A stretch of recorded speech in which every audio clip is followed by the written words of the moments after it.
अब हम फर्दर देखेंगे step of citric acid cycle. So particular एक एक स्टेप देखते हैं सिट्रिक एसिड साइकिल में। सबसे पहला होता है आपका फॉर्मेशन ऑफ सिट्रेट का फॉर्मेशन। तो स्टार्टिंग में क्या होता है, जो 4 कार्बन कंपाउंड ऑक्सलो एसीटेट रहते हैं और जो 2 कार्बन कंपाउंड एसिटाइल कोए, दोनों मिल के कंडेंस होकर एक 6 कार्बन कंपाउंड बनाते हैं, वो होता है सिट्रेट। ठीक है, और इसमें जो एंजाइम यूज़ होता है वो सिट्रेट सिंथेस एंजाइम यूज़ होता है। देन नेक्स्ट हुआ आपका यहाँ पे सिट्रेट बन गया।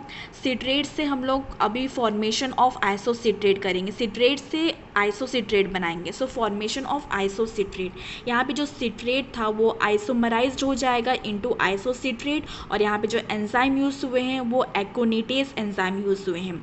देन नेक्स्ट हुआ यहाँ पे आइसोसिट्रेट बना। सो आइसोसिट्रेट से हम अल्फा कीटो ग्लूटारेट बनाएंगे। So third is that is formation of alpha keto glutarate. जो आइसोसिट्रेट है वो ऑक्सीडाइज होता है इनटू अल्फा कीटो ग्लूटारेट में, और यहाँ पे जो एंजाइम यूज़ हुए हैं वो आइसोसिट्रेट डिहाइड्रोजिनेस एंजाइम यूज़ हुए हैं। और यहाँ पे आपका NAD आपका रिड्यूस होते हैं in the form of NADH में, और यहाँ पे CO2 का लिबरेट हो रहा है, यहाँ पे CO2 रिलीज हो रहा है।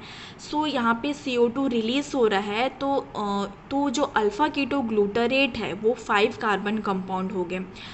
और नेक्स्ट हुआ आपका 4th पॉइंट, यहाँ पे अल्फ़ा कीटो ग्लूटारेट बन गया। सो अल्फ़ा कीटो ग्लूटारेट से हम लोग सक्सिनाइल कोए का फॉर्मेशन करेंगे। So fourth that is formation of succinyl CoA. So जो अल्फ़ा कीटो ग्लूटारेट है ना वो ऑक्सीडेटिवली डिकार्बोक्सिलेट हुआ, ऑक्सीडेटिवली डिकार्बोक्सिलेट, दैट मीन्स यहाँ पे कार्बोक्सिलेट ग्रुप का रिमूवल होगा in the form of CO2। सो यहाँ पे अल्फ़ा कीटो ग्लूटारेट से क्या बना, सक्सिनाइल को ए बना, और यहाँ पे जो एंजाइम यूज़ हुआ है वो अल्फ़ा कीटो ग्लूटारेट डिहाइड्रोजिनेस एंजाइम यूज़ हुआ है। और यहाँ पे भी NAD वो रिड्यूस हो जाएगा NADH में, और CO2 का रिमूवल हो रहा है, यहाँ पे डिकार्बोक्सिलेटेड, ऑक्सीडेटिव डिकार्बोक्सिलेटेड, तो दैट मीन्स आपका CO2 का रिमूव होगा। तो यहाँ पे CO2 का रिमूव हो रहा है, तो मतलब एक कार्बन मॉलिक्यूल रिमूव हो रहा है। तो अल्फ़ा कीटो ग्लूटारेट 5 कार्बन कंपाउंड था, तो एक कार्बन कंपाउंड का रिमूवल हो रहा है, तो क्या बना है, सक्सिनाइल कोए बना है। तो जो सक्सिनाइल कोए है ना वो 4 कार्बन कंपाउंड है। देन नेक्स्ट हुआ सक्सिनाइल कोए बना। तो सक्सिनाइल कोए से हम लोग सक्सिनेट बनाएंगे, तो जनरेशन ऑफ सक्सिनेट, तो सक्सिनाइल कोए कन्वर्ट हो जाता है आपका सक्सिनेट में, और इसमें जो एंजाइम यूज़ हुए हैं वो सक्सिनाइल कोए सिंथेस एंजाइम यूज़ हुए हैं।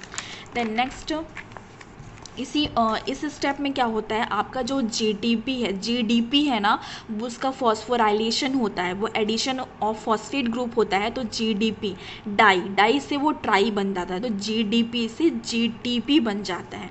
देन नेक्स्ट हुआ आपका फॉर्मेशन ऑफ फ्यूमरेट में क्या हो रहा है, जो सक्सिनेट बना है उसका सक्सिनेट क्या होता है, डिहाइड्रोजिनेटेड, हाइड्रो मीन्स हाइड्रोजन। ठीक है, सो यहाँ पे आपका हाइड्रोजन का रिमूवल हो रहा है इस प्रोसेस में। तो सक्सिनेट डिहाइड्रोजिनेट होते हैं आपका फ्यूमरेट में, सक्सिनेट से फ्यूमरेट बन रहा है, और इस प्रोसेस में जो एंजाइम यूज़ हो रहे हैं वो सक्सिनेट डिहाइड्रोजिनेट, यहाँ पे हाइड्रोजन का रिमूवल हो रहा है।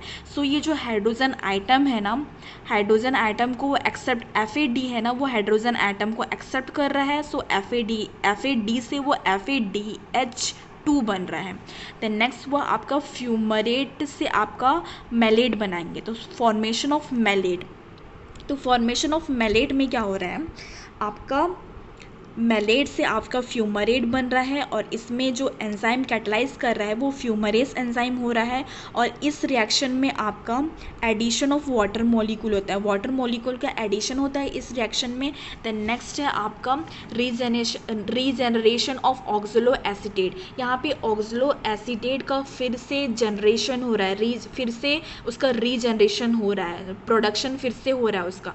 सो आपका जो मेलेट है ना वो ऑक्सीडाइज हो जाएगा आपका ऑक्सलो एसीटेट में, और इसमें जो एंजाइम यूज़ है ना वो मेलेट डिहाइड्रोजिनेस एंजाइम यूज़ हुआ है।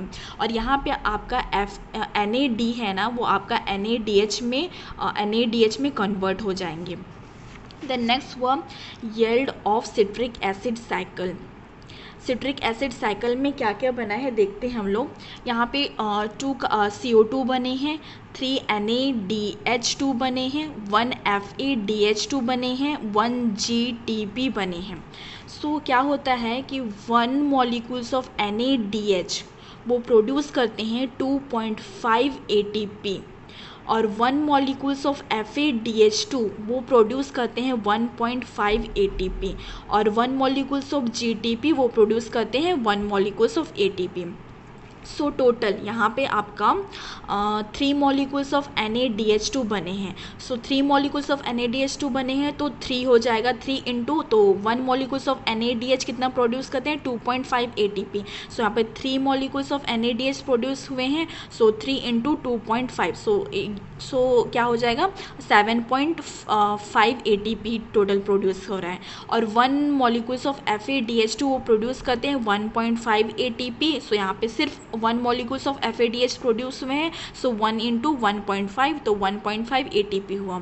और नेक्स्ट क्या, 1 molecules of GTP। So 1 molecules of GTP वो प्रोड्यूस करते हैं only 1 molecules of ATP। Total करेंगे तो 10 मॉलिक्यूल्स ऑफ ATP प्रोड्यूस हो रहा है टोटल इस साइकिल में। अब इसको समझते हैं कैसे प्रोड्यूस करें।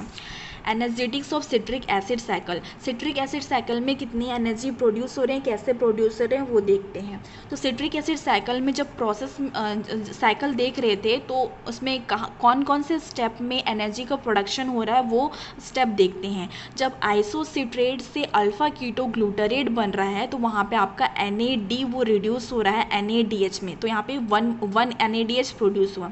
तो यहाँ पे आपका 1 NADH प्रोड्यूस हुआ। जब अल्फ़ा कीटो ग्लूटारेट कन्वर्ट होता है सक्सिनाइल कोए में तो यहाँ पे भी आपका NAD वो से आपका NADH प्रोड्यूस होता है, तो यहाँ पे भी आपका 1 NAD प्रोड्यूस हो रहा है, NADH प्रोड्यूस हो रहा है। जब नेक्स्ट हुआ आपका सक्सिनाइल कोए। सक्सिनाइल कोए जब कन्वर्ट होता है सक्सिनेट में तो आपका जो GDP वो कन्वर्ट होता है GTP में, तो वहाँ पे 1 मॉलिक्यूल्स ऑफ GTP प्रोड्यूस हुआ। देन नेक्स्ट हुआ यहाँ पे सक्सिनेट। सक्सिनेट से जब फ्यूमरेट बनता है तो FAD वो कन्वर्ट होता है आपका FADH2 में, तो यहाँ पे 1 मॉलिक्यूल्स ऑफ FADH2 प्रोड्यूस हुआ। देन नेक्स्ट है मेलेट से ऑक्सलो एसीटेट बनता है, तो यहाँ पे आपका NAD वो प्रोड्यूस होता है NADH2, तो यहाँ पे 1 मॉलिक्यूल्स ऑफ NAD प्रोड्यूस हुआ।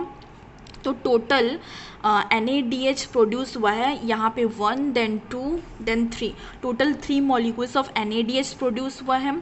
सो 1 मॉलिक्यूल्स ऑफ NADH कितना होता है, 1 मॉलिक्यूल्स ऑफ NADH होता है 2.5 ATP। यहाँ पे 1 मॉलिक्यूल्स ऑफ NADH प्रोड्यूस हुआ तो 1 molecules of NADH is equals to 2.5 ATP। यहाँ पे भी 1 मॉलिक्यूल्स ऑफ NADH प्रोड्यूस हुआ। देन यहाँ पे 1 मॉलिक्यूल्स ऑफ GTP प्रोड्यूस हुआ, तो 1 मॉलिक्यूल्स ऑफ GTP होता है 1 ATP होता है। देन यहाँ पे आपका 1 मॉलिक्यूल्स ऑफ FADH2 प्रोड्यूस हुआ, सो 1 मॉलिक्यूल्स ऑफ FADH2 होता है 1.5 ATP। अगर टोटल करेंगे तो टोटल ATP होता है 10 ATP। सो सिट्रिक एसिड साइकिल में टोटल 10 मॉलिक्यूल्स ऑफ ATP का प्रोडक्शन हो रहा है।